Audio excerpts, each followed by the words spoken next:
Hello mga kaponi, good morning sa lahat ng mga viewers natin. Shoutout po sa inyo. Ayan, isang mapagpalang araw ng Friday. Ayan, tuloy-tuloy pa rin po tayo sa ating pagmimisyon. Ayan, at ito meron po tayong mga prepare na mga ayuda para sa mga bagong seniors na malilinga po natin. Malapit ng Pasko, 41 days na lang at mag-Christmas na. Ito, nung isang linggo nag-prepare tayo ng mga pamaskong handog para sa mga bata. Kaya isasama na rin natin mamigay. Meron tayong dala dito ng mga gift na para sa mga bata. Ayan, maraming salamat sa mga nag-share ng blessings para sa ating pamaskong handog. And sa mga kapone sponsors, salamat sa inyong patuloy na pagmamahal at pag-support sa mission natin araw-araw. Ayan, kasama din natin dito si Ate Ruby. Nandito yung ibang mga stocks na pamimigay natin. At ito pinapabigay ni Tita Mari, pambili nyo daw ng bigas. Wow! Hi Tita Marie, maraming salamat dito sa pag-share sa akin ng blessings. Malaking tulong yung mga ganitong blessings na dumadating sa amin. God bless po, Tita Marie. At busy si Ate Ruby kasi meron siyang trabaho o sideline na sa catering. Kaya ngayon lang ulit siya nakasama. Ayan. At diretso na tayo para sa ating pagmisyon, kapon. Samahan niyo po kami. Let's go, Kuya Gabo. Kaya mo to dalhin? Iniwan ang tahanan, pangarap ang dala, upang maitaguyod ang kinabukasang maginhawa. Sa hirap ng trabaho, luhay tahimik na umaagos. Para sa pamilya, lahat ay kakayaning lubos. Sa bawat padala may dasal na kasama. Sa bawat tawag may ngiti at saya. Sa Pasko'y ramdam ang lamig ng distansya. Pero sa Poni Aldi lungkot na papawi at natutuwa. Nasa malayo man kayo ngayong Pasko, saya't pagmamahal ang handog namin sa inyo. Sa panonood nyo, tulong ang dala, lungkot ay papalitan namin ng tuwa. Sa kapuni kayo ay laging may kasama. Sa disyerto barko o saang dulo ng mundo, kayong aming mga OFW, ang tunay na aming mga hero. Pag-ibig ang puhunan, sakripisyo'y tunay. Para sa kinabukasan, sarili ay inaalay. Sa Pasko puso'y may pangungulila, hinahanap ang yakap. Nandito tayo sa Hibakong, Borongan, Sea of Clouds. Naayos pa nila kaya sinara muna. Papunta tayo dito sa Binuwangan.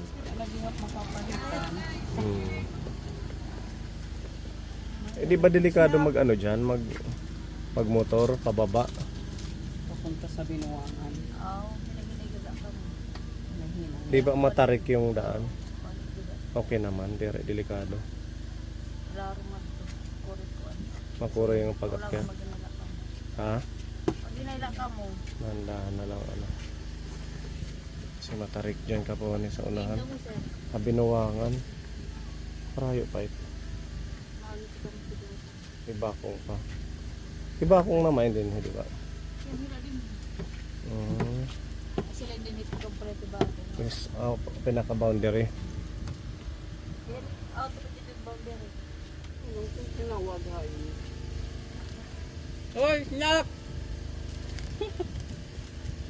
Parang karatabaw ka lang. Ang gasolina na pala. Movie, no?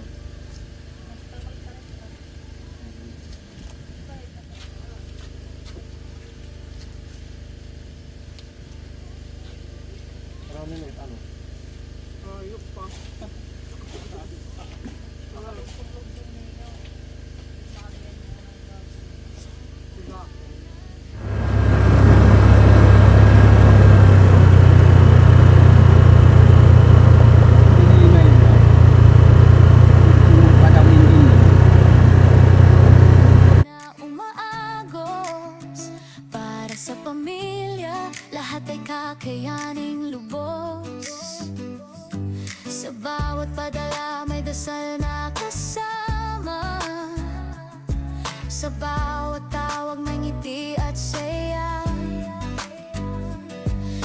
Pasko'y ramdam ang lamig ng distansya, pero sa Pony Alde lungkot na papawi at natutuwa.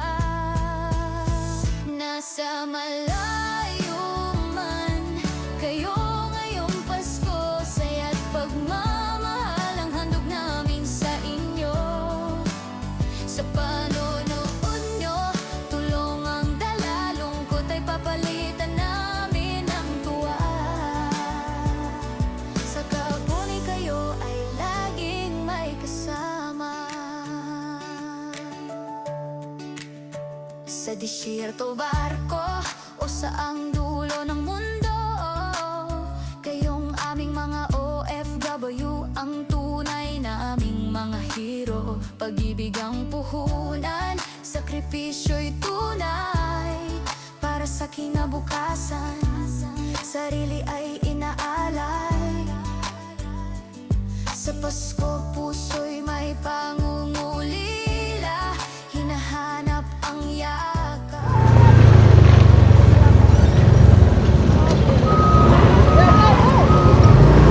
Pwede.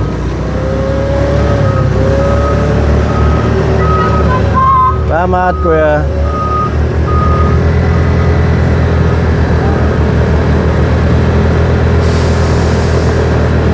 Ayos yung kalsada dito.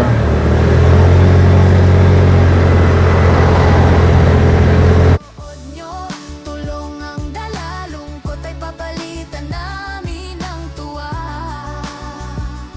Sa Pony kayo ay laging may kasama. Kahit saan mang sulok ng mundo, Pony Team ay kapit.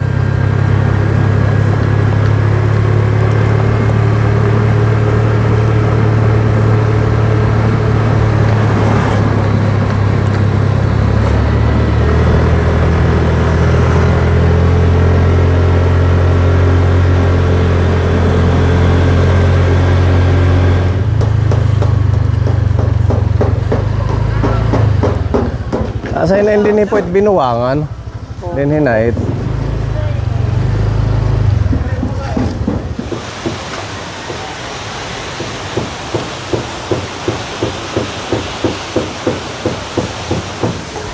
Hingal siya. Hingal ako. Hingal ang ating Santa Claus. Wala exercise. Mati yung baga ako. Maraming regalo yung mga kaponi natin. Merry Christmas!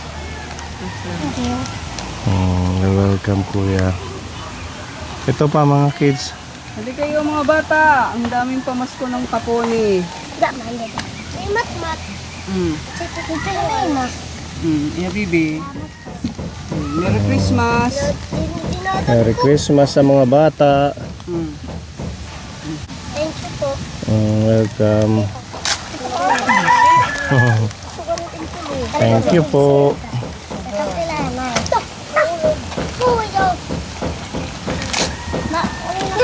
Salamat po. Okay. Walang ano man. Dito na lang po. Dito sa may maliwanag. Dyan na lang si... Anong pangalan niyo pala? Virgie. Siya yung nag-message sa akin na bisitahin ito si Ate Virgie. Ano yan? Kasi po yun, sir, matagal na kasi na panahon na gano'n na siya. Yun, kasi yung pamilya namin, ganito lang kami mahirap. Wala namang sapat na panggastos para pag magpa-opera sa kanya. Kailangan kasi ipunta yan sa Tacloban. Inoperahan na yan. Ano, operahan ka na Ate Tapos Virgie? operahan, sir, nagkaroon na siya ng ganyan. Kaya yan yung nangyari sa kanya nung matapos yung operasyon. Nga ano? Kaya yung nag-usap kami ng kapatid ko, sabi ko, may mga kilala ka bang mga, yung mga vlogger, ganun, yung, meron kasi ano na, kahit ano lang, makapagsabi lang sa atin kung saan tayo pwedeng humingi ng tulong. Dito dati, yung ulo Kaya ko, siguro siya nag-ano sa parang, oo, yung tumor. Tapos, biglang ganito na. Kailan ho kayo na-operahan? Noong December. Last year? Opo. Hindi. Matagal na. Ano? Noong December, kasi January, umuwi na kami dito. Saan ho kayo dati nakatira, Ate Virgie? Nasa Gumaka. Sa Quezon. Mm-mm. May pamilya ka? Opo. Nasaan yung mga anak mo? Wala, nandito sa Manila din nagtrabaho. Nasa Manila. Yung asawa mo? Sumusuporta sa kanya. Yung asawa nasaan? nandoon sa ano to? Kalawag. Kalawag, Quezon. Taga Quezon yung asawa mo. Ilang taon na si Ate Virgie? Ano na? 40. Hindi ko alam kung Hindi mo na alam. Parang malilimutin na kayo. Epekto ng ganyan, Sir, no? orog na pag nagsisishore siya, Nagsisishore din nawawala to. talaga yung lahat yung memory niya. Pero unti-unti naman bumabalik. Ganun po pala ang sitwasyon ninyo. Ilang taon ka na, ate? 49. 49? Kailan po nag-umpisa yung tumor ninyo na bigla namang ganyan kalaki na ngayon? Hindi niya matandaan. Halika, ate. Matagal na kasi yan, Dito na lang. Para ikaw yung makapag-explain na ano yung memory niya. Kumbaga na nag-memory loss dahil sa bukol. Ano pala ang Nasa- pangalan mo? Crystal me po. Ano niyo si ate? Auntie po. Kapatid siya ng tatay ko. Kayo yung sumasama sa kanya pag nagpapacheck up. Yung nanay ko, bagong lipat lang kasi nasa San Julian kami, bagong lipat lang kami dito. Pumupunta So, lang ikaw na lang kami. kausapin namin kasi si ate hindi na niya natatandaan kung anong mga nangyayari sa kanya. So, kailan nag-start yung tumor niya? Ano kasi yun, sir, matagal na. Nasa Maynila kasi siya. Ewan ko kung anong taon to nakauwi nanay. Pagpunta dito sa Mga 2 years, 3 years? Sa Samar. Nung nasa Maynila na siya, nagpapagamot siya. Sa Manila, Sa- nagpapagamot na yun Oo. siya. Pero hindi na talaga na ano. Yung sabi daw kasi ng doktor doon, kailangan anuhan siya ng antibiotic. Ano yun? Yung pangtunaw sa ano niya. Pero sabi naman ng anak niya, mahal. Kaya siguro, hinayaan na lang. Parang inanula lang siya ng albularyo. Umano lang kasi ano lang December, January, February, March, April, May, June.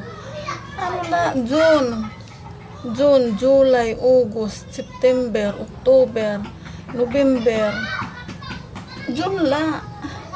Anong taon? Yun siya kinuha. Oo, June ang kinuha sa kanawa. November. Hindi matagal na panahon na yun, nagkakachat pa kasi kami nito. May sakit na siya. Yung sabi nga niya, iwan ko, yung isang mata lang muna niya yung nawala na Hindi na ito nakakakita. hindi na po. Tapos, Apektado na yung pagka mata niya. ano, dalawa na siya, hindi na nakakita talaga. Kailan yung last na check up mo? Kailan ka huling nagpa-doktor? Ano na, Nung maoperahan siya, sir, Kailan yun? Hindi niyo na rin December. matandaan. No? December. hindi December. Kay, ano ba?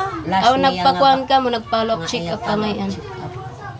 Nag-follow up check up kasi. February, March, April, May, June, July.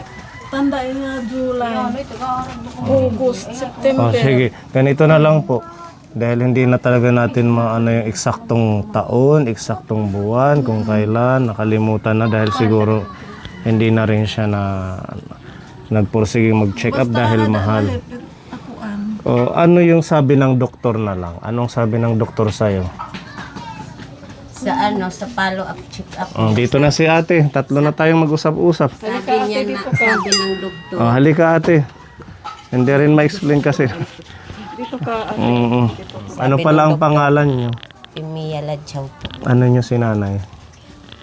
Kapatid ng asawa ko. Kapatid ng asawa mo. Sabi ng doktor, kaulangan daw magpa-CT scan. Kung operahan siya o hindi. Kasi sabi ng doktor, baka lumaki yung bukol. Kasi pag-operahe sa kanya, hindi inubos. may natira pa. Hindi inubos yung tumor. Opo.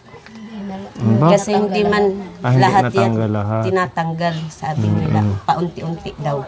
Nakailang operasyon na siya. Isa pa. Kailan, anong taon? Ngayon lang, December. Nung last year, December. So, nung naoperahan, umuwi naman siya. Hindi, Hindi. sir. Kaya, nung Bumukol. maoperahan siya, ganun na. Biglang bumukol. Pero hindi malaki. Kunti lang. kunti lang yun. Sa lumaki na siya.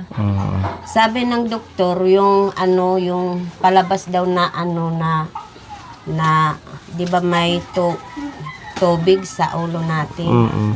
Ang dapat lumabas yung tubig.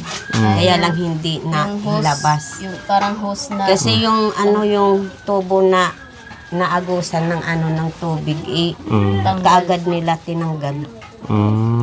Kasi nagtataka nga ako, sabi ko bakit kaagad tinanggal? Kasi yung mga nakasabay namin doon na inoperahan sa ulo, mag-iisang buwan na sila, nandoon pa. Siya lang ang tinanggal yung yung hose. Kaya, ayan, lumaki.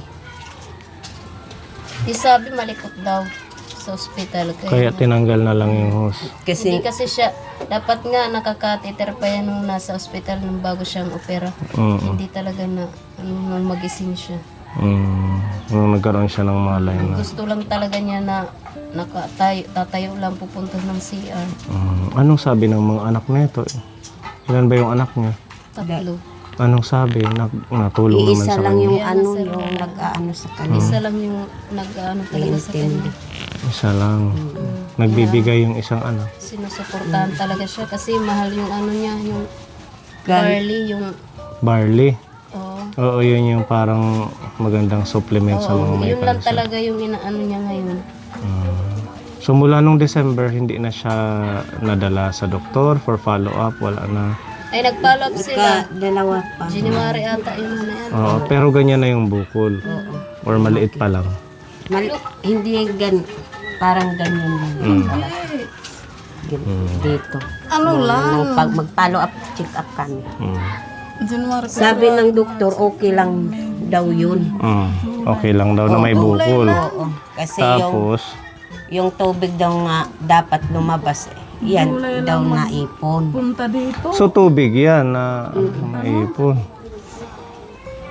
Maganda sana kung maipapollow up niyo sa doktor. Yun nga yung sabi. Tinawagan ko yung anak niya kasi na ano din kami sa kanya. Sabi niya hindi na daw niya kaya. May sakit. Yung tinawagan ko yung anak niya, sabi ko, ano bang plano mo sa mama mo? Sabi, wala talaga. Wala akong panggastos niyan. Kung may magbabantay naman ako, no problema din yung pera doon. Sabi niya. Kaya Kahit sabi dito sa Borongan, hindi na siya na-check. Hindi. Wala kasing ano dyan sa Borongan, sabi ng anak niya kasi yun yung sumasama talaga sa kanya. Wala yung doktor na espesyalista. Sa Tacloban, meron. Talaga, nasa Tacloban. So if ever man, sabi ng doktor na tubig yan, pwede sigurong Yung tanggalin. sabi ng anak niya, yung sabi niya sa akin, ano ba talaga yan? Sabi ko, pwede bang operahan yan? Sabi naman ng anak niya, hindi. Sabi daw ng doktor, hindi yan basta-basta na operahan yung ganyan. bukol niya. Kasi, titingnan pa yan kung, ano yun, nakalimutan ko kasi, titingnan pa talaga yan kung kailangan operahan. So, nung inoperahan siya, anong diagnosis ng doktor? Mga brain tumor, gano'n? Brain tumor. So, kailangan niya ng mag-undergo ng mga therapy, chemotherapy, na tapos na yon. Babalik daw, sabi ng pamangkin. Kailangan talaga na sa ano siya. Babalik daw sa pagpa. Pero hindi, mula nung naoperahan, hindi na siya na-chemo. Hindi na. Wala na. Kaya siguro lumubo. Kasi hindi siya... After kasi ng operation, nag-chemo yan. Para patayin talaga yung cancer. Ito dito lumaki. Ba't nagkaganyan? Masakit po, Ate Virgie? Maya, masakit. Maya. Ano daw niya kasi minsan natitiis niya. Hindi ko kaya nanginginig ako. Pag Nanginig ka. Oo, kasi sa ulo. Kaya ganyan apektado yung Kaya paningin. wala talaga, reset talaga lahat ng memory niya pag Kaya hindi niya ano yung kahit birthday niya. hindi. Hanggang saan po yung bukol? Dito. Oo, hanggang saan ano. Ito kasi yung ano, inoperahan. Oh. Ayan. Ayan banda yung naumbok dyan. Siguro dyan yung binuksan yung iskal, yung bungo. Ito ang Opo, sir. binuksan nila. Hanggang dito yan. Dito. Ano niya. Grabe. Ang pagdiulo kasi masyadong sensitive, di ba? Konting ano lang, pwedeng magka-blood clot, yung magdugo sa loob. Yung ano lang kasi namin, dapat sabi ko, nakakadagdag pa to sa ano niya eh. Sa sakit na, Kasi sabi ng doktor, kailangan daw magpa-CT scan para makita kung lumaki yung bukol o kaya may tinubo pa na isa. Posibleng nag-metastasis, ganun, kumalat. Kasi hindi na siya nakabalik sa pagpapadoktor ulit. Hindi naman apektado yung paglalakad niya. hindi naman po sir. Yung sa ano lang paningin, nawala na. Paningin niya. Tapos yung memory niya. Tapos sabi mo kanina nagsi-seizure. Yes, sir, pag Paano yung seizure mo araw-araw? Minsan, wala. Pero madalas, ganyan. Ganyan. Minsan maghapon, Mm. 3 beses. Ganyan. Ano ako. Pwede naman sana kahit wala tayong pera kung meron mag-aalalay sa kanya.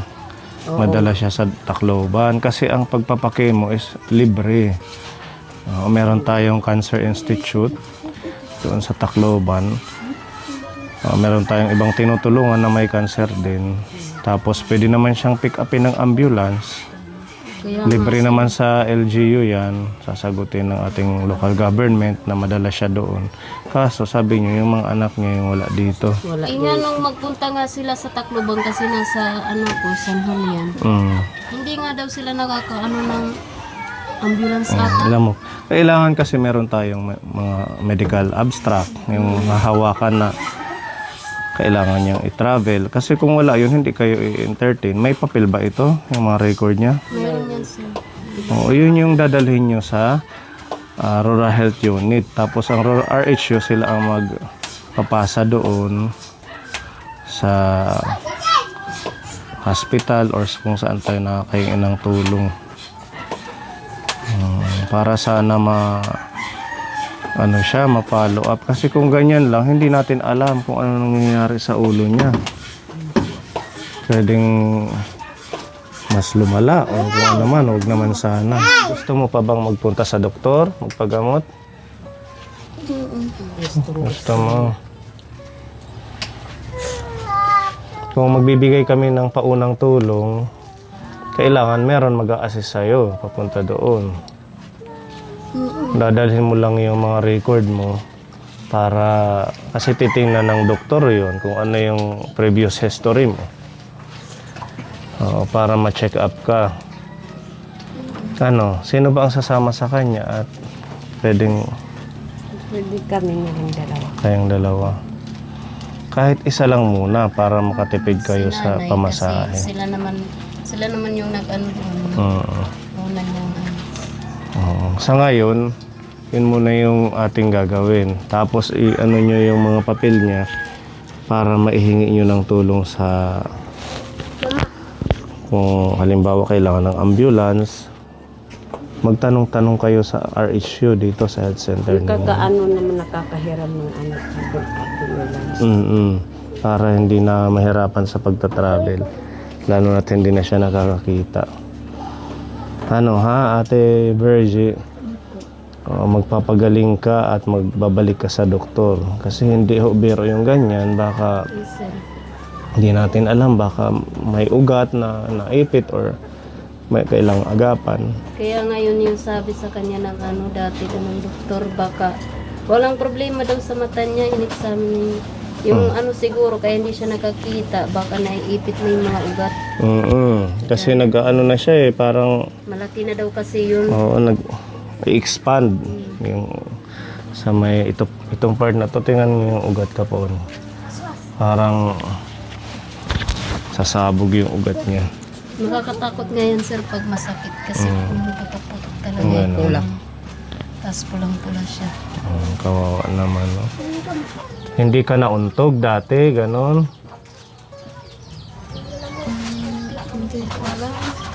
Wala siyang maalala. Ano na, apektado na yung memory niya. Sabi ng anak niya, nang nagtatrabaho siya, madalas siyang nahihilo. Kaya lang, hindi pinapansin. Ganon lang yung umpisa. Nang magpaano na siya, doktor, hindi nga Doktor Albulario yung yung inanuhan niya. Hanggang naubos yung pera niya na ipon. Dati, anong trabaho ni Ate Virgie? Luluto-luto lang siya sir. Doon sa Quezon. Bibigyan namin kayo ng check up. Meron dito tayong mga kaponi na nagbigay ng blessings. Sasamahan mo na lang ate. Ante ngaran? Pimia. Ha? Pimia. Ate Pimia.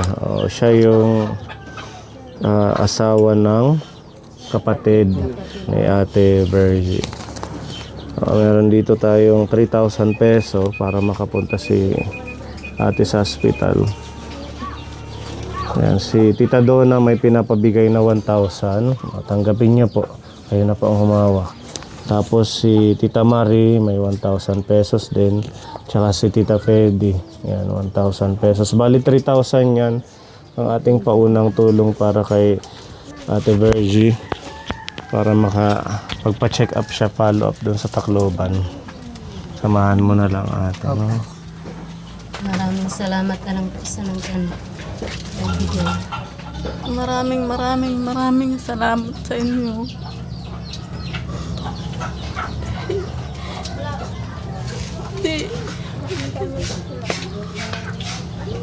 Hindi ko alam. Kaya yun yung rason para lumaban ka.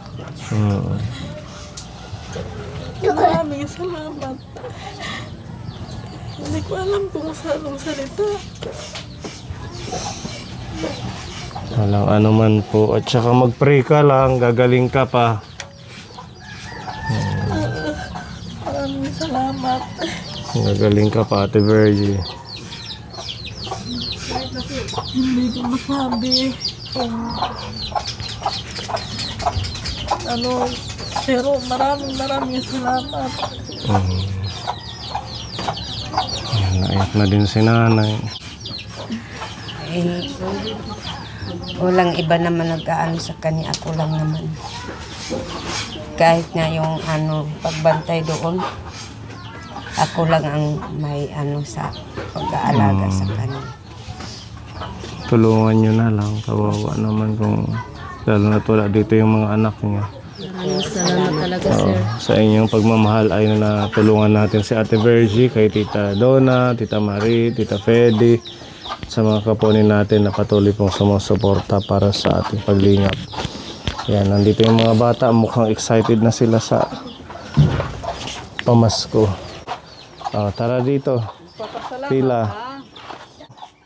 Salamat. You're welcome. Merry Christmas. Salamat. Opo. Pamaskong handog ng ating mga tita. Thank you. Oh, Salamat. okay.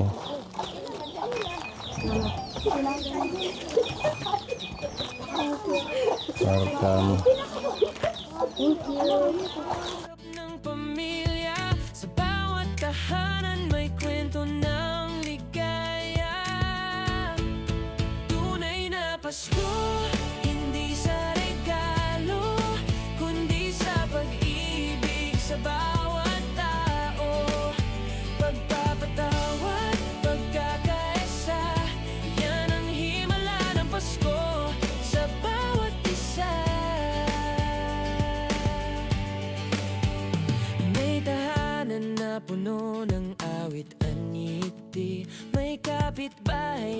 masayang bumabati. May awit ng papuri sa taas at dasal ng pasasalamat. Sa bawat sulok, damang-dama ang pag-ibig sa lahat. Ang tunay na Pasko, hindi sa regalo, kundi sa pag-ibig sa bawat. Masakit na ang tuhod ng Santa nyo, Kapone.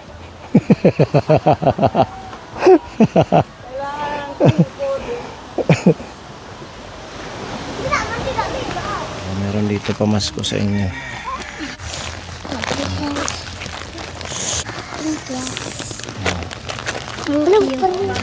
Christmas.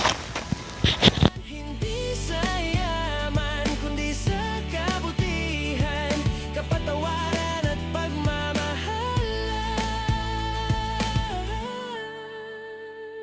Ang tunay na Pasko sa lahat ng kapoy ni sa buong mundo.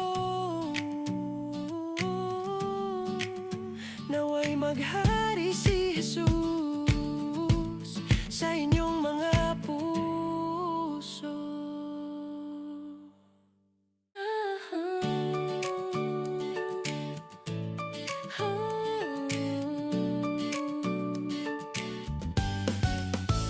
Sa ilalim ng parol, may ilaw ng pag-asa. Kahit simpleng handa, pusong puno